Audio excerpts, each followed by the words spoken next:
ಮಂತ್ರಾಲಯದ ಹಾದಿಯಲ್ಲಿ ನನ್ನ ತ್ರಿಶಾಳ ಸಂಭಾಷಣೆಯನ್ನು ನೋಡಿದ್ರಿ. ಈಗ ಮುಂದಿನ ಭಾಗವನ್ನು ನೋಡೋಣ. ಕಲ್ಲಿನ ಬೆಟ್ಟಗಳು ಜಾಸ್ತಿ ಕಾಣಿಸ್ತಾ ಇದೆ. ಫ್ಯಾಮಿಲಿ ಮಾಡಿಕೊಡ್ತಾ ಇದ್ದಾಳೆ. ಈಗ ನೋಡಿ ನಮ್ಮ ಫ್ಯಾಮಿಲಿ ಎಲ್ಲ ಮೆಂಬರ್ಸ್ಗಳ ಹಿಂದ್ಗಡೆ ಕಾಣಿಸ್ತಾ ಇದ್ದಾರೆ ಒಬ್ಬೊಬ್ಬರಾಗಿ. ನಾವು ಬ್ಯಾಕ್ಸ್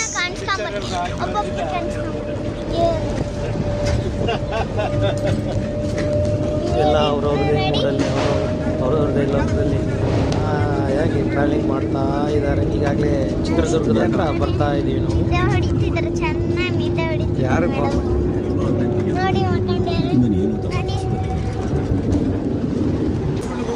ಎಂಟ್ರಿ ಆಗಿದ್ದೀವಿ.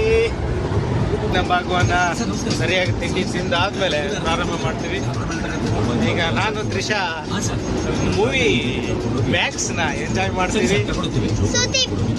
ಸುದೀಪ್ ನಮ್ಮ ಫೇವರೇಟ್ ಆಕ್ಟರ್ ಮೂವಿ ಅದು. ಚಿತ್ರದುರ್ಗ ಎಂಟ್ರಿ ಆಗಿದ್ದೀವಿ. ಸಿಟಿ ಪರವಾಗಿಲ್ಲ, ಚೆನ್ನಾಗಿದೆ. ಹೇಳ್ಬಿಡಮ್ಮ ಎಲ್ಲಿ ಬಂದಿದ್ದೀವಿ ಅಂತ ಹೇಳಿ. ಈಗ ನಾವು ಉಪಾಧ್ಯಾಯ ಹೋಟೆಲ್ ಬಂದಿದ್ದೀವಿ ಅಂತ ತಿಂಡಿ ತಿನ್ನಬೇಕು. ಈಗ ತಿಂಡಿ ತಿಂದು ನೆಕ್ಸ್ಟ್ ನಮ್ಮ ಮುಂದಿನ ಪ್ರಯಾಣ ಪ್ರಾರಂಭ ಮಾಡ್ತೀವಿ. ಈಗ ಜಸ್ಟ್ ಹೋಟೆಲ್ಗೆ ಬಂದಿದ್ದೀವಿ. ನಮ್ಮ ಚಂದನ ಅವರು ಕೂಡ ಸಾಥ್ ಕೊಡ್ತಾ ಇದ್ದಾರೆ. ನೋಡಿ ಇಲ್ಲಿ ಓಡಾಡ್ತಾ ಇದ್ದಾರೆ. ನೋಡಿ ಇಲ್ಲಿ ಹೋಟ್ಲಲ್ಲಿ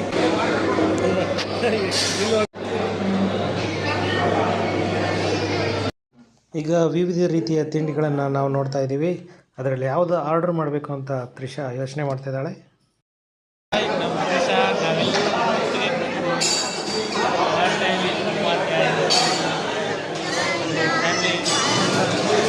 ವೈಟಿಂಗ್ ಮಾಡ್ತಾ ಇದ್ದೀವಿ. ಯಾವುದು ಮಾಡ್ತಾ ಇದ್ದೀವಿ. ಓಕೆ, ಒಳ್ಳೆ ತಿಂಡಿ ಬಾರಿಸ್ತಾ ಇದ್ದಾಳೆ. ಸೂಪರ್. ಅವಳು ಇಷ್ಟವಾಗಿರೋವಂಥದ್ದು ಚಂದನ ಅವರು ವಾಂಗಿಬಾತು ಮತ್ತು ತ್ರಿಷಾ ಅವರು ಪಲಾವ್. ಓಕೆ, ಇಡ್ಲಿ ವಡೆ ಅಂತ ತಿಂತಾ ಇದ್ದಾರೆ. ನಾವಂತೂ ತಟ್ಟೆನ ಖಾಲಿ ಮಾಡಿ ರೆಡಿಯಾಗಿದ್ದೀವಿ ಇನ್ನೊಂದು ಪ್ಲೇಟ್ ತರಲಿಕ್ಕೆ. ಇಲ್ಲಿ ಇನ್ನೊಂದು ಬ್ಯಾಚ್ ಒಳ್ಳೆ ತಿಂಡಿ ಬಾರಿಸ್ತಾ ಇದ್ದಾರೆ. ತ್ರಿಷಾ ಅವರು ಟಿಕೆಟ್ ಕೊಡುವ ಆಟವನ್ನು ಆಡ್ತಿದ್ದಾಳೆ. ಎಲ್ರಿಗೂ ಟಿಕೆಟ್ ಕೊಟ್ಟಿದ್ದಾಳೆ. ಕಂಡಕ್ಟರ್ ಆಗಿ ಪಾತ್ರವನ್ನು ನಿರ್ವಹಿಸ್ತಾ ಇರೋ ತ್ರಿಷಾ ಅವರಿಗೆ ಒಂದು ವಂದನೆಗಳನ್ನು ತಿಳಿಸ್ತಾ ಇದ್ದೀವಿ. ಸುಂದರವಾದ ಕಂಡಕ್ಟರ್ ಗೌರ್ಮೆಂಟ್ ಆಯ್ಕೆ ಮಾಡಿರೋದು ಭಾಳ ಒಳ್ಳೆಯದು. ಇಂಥ ಕಂಡಕ್ಟರ್ ನಮಗೆ ಸಿಕ್ಕರೆ ಎಲ್ಲರೂ ಬಸ್ಸಿಗೆ ಬರ್ತಾರೆ. ಸಾರಿಗೆ ಸಂಸ್ಥೆ ಭಾಳ ಉದ್ಧಾರ ಆಗುತ್ತೆ. ಇಂಥ ಸುಂದರವಾದ ಕಂಡಕ್ಟರ್ಗಳನ್ನು ನೇಮಿಸಿ ಅಂತ ಹೇಳಿ ಮತ್ತೊಮ್ಮೆ ಗೌರ್ಮೆಂಟಲ್ಲಿ ವಿನಂತಿಸ್ತೇವೆ.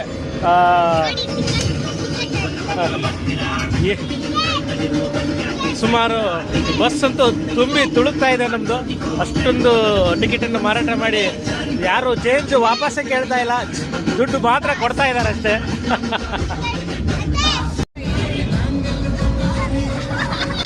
ಮಾಡಿ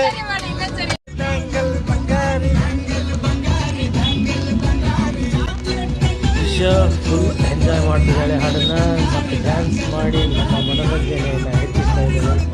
ಅದರ ಜೊತೆಗೆ ನಮ್ಮ ಪ್ರಯಾಣ ಬೆಳೀತಾ ಇದೆ. ಈಗ ಚಂದನ ಅವರು ಸಾಥ್ ಕೊಡ್ತಾ ಇದ್ದಾರೆ. ತುಂಬ ಚೆನ್ನಾಗಿ ಡ್ಯಾನ್ಸ್ ಮಾಡ್ತಿದ್ದಾಳೆ. ಜೊತೆಗೆ ನಮ್ಮೆಲ್ಲರಿಗೂ ಡ್ಯಾನ್ಸನ್ನು ಕೋಚಿಂಗ್ ನಮಗೆ ಪಾಠವನ್ನು ಹೇಳ್ಕೊಡ್ತಾ ಆ ಎಂಜಾಯನ್ನ ಹೆಚ್ಚು ಮಾಡ್ತಾ ಇದ್ದಾಳೆ. ನಂದೊಂದು ಸ್ಟೆಪ್ ಇರಲಿ ಅಂಥೇಳಿ ಚೆನ್ನಾಗಿ ಕುಣಿದೆ. ನಾನು ಸ್ವಲ್ಪ ಹೊತ್ತು ಕುಣಿದು ಎಂಜಾಯನ್ನ ಹೆಚ್ಚಿಸಿದೆ. ಪ್ರಯಾಣ ಹೀಗೆ ಸಾಗ್ತಾ ಅಲ್ಲಿಗೆ ಆಂಧ್ರ ಬಾರ್ಡ್ರನ್ನ ದಾಟುವ ಸಮಯ. ಆಂಜನೇಯ ಮೂರ್ತಿ ಭಾಳ ಚೆನ್ನಾಗಿತ್ತು. ದೇವಸ್ಥಾನ ಬಾರ್ಡ್ರಲ್ಲೇ ಇದೆ. ಅಲ್ಲಿ ಸಾದ್ವಿ. ಅಲ್ಲಿ ಹೋಟೆಲಿಗೆ ಹೋದ ತಕ್ಷಣ ಫ್ರೆಶ್ ಅಪ್ ಆಗಿ ಒಂದು ಒಳ್ಳೆ ಡ್ಯಾನ್ಸ್ ಸೂಪ್ ಫ್ರಮ್ ಶೋ ಹಾಡಿನ ಗೀತೆಗೆ ಒಂದು ಸ್ಟೆಪ್ಸ್ ಹಾಕಿ ನಾವೆಲ್ಲ ಫುಲ್ ಎಂಜಾಯ್ ಮಾಡಿದ್ದು. ಇದನ್ನು ನೋಡಿದ್ದೀರಾ. ನೆಕ್ಸ್ಟು ಮಂತ್ರಾಲಯಕ್ಕೆ ಎಂಟ್ರಿ ಆಗಿ ಅಲ್ಲಿ ಸುತ್ತಲೂ ವಾತಾವರಣದ ಚಿತ್ರಗಳನ್ನು ಆನಂದಿಸಿದ್ವಿ. ಭಾಳ ಚೆನ್ನಾಗಿತ್ತು. ಒಂದೊಂದು ಸುಂದರವಾದ ಚಿತ್ರಗಳು ಕೂಡ ಒಂದೊಂದು ಕಥೆಯನ್ನು ಹೇಳ್ತಾಯಿದ್ವು. ಹಾಗೆ ಮಾತಾಡ್ತಾ ಅಲ್ಲಿ ನಮಗೆ VIP ಪಾಸ್ ಸಿಕ್ಕಿರೋದ್ರಿಂದ ದೇವರ ದರ್ಶನ ತುಂಬ ಚೆನ್ನಾಗಾಯಿತು.